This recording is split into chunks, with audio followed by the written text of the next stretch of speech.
শনিবার 13ই ডিসেম্বর কলকাতায় পা রাখলেন বলিউডের বাদশা শাহরুখ খান। এ শহরের সঙ্গে তার সম্পর্ক বরাবরই আবেগের। তবে এবার কলকাতায় আসার কারণ মুখ্যমন্ত্রী মমতা বন্দ্যোপাধ্যায়ের ডাকে সাড়া দেওয়া কিংবা তার দল কলকাতা নাইট রাইডার্সের কোনো ম্যাচ নয়, সম্পূর্ণ ভিন্ন এক উপলক্ষেই শহরে এসেছেন শাহরুখ। আজই কলকাতায় এসেছেন কিংবদন্তি ফুটবলার লিওনেল মেসি। ফুটবল মহাতারকাকে স্বাগত জানাতেই শাহরুখ খানের এই বিশেষ সফর।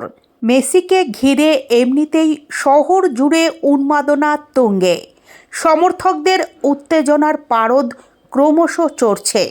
নিরাপত্তা ব্যবস্থাও রাখা হয়েছে কড়া।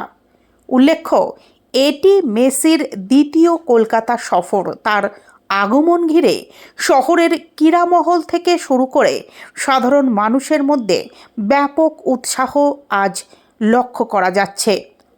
সেই উৎসবে সামিল হতেই আজ শনিবার ভোর 4টে নাগাদ কলকাতায় উপস্থিত হয়েছেন শাহরুখ খান। নিজের এক্স হ্যান্ডেলে শাহরুখ খান নিজেই বিষয়টি স্পষ্ট করেছেন।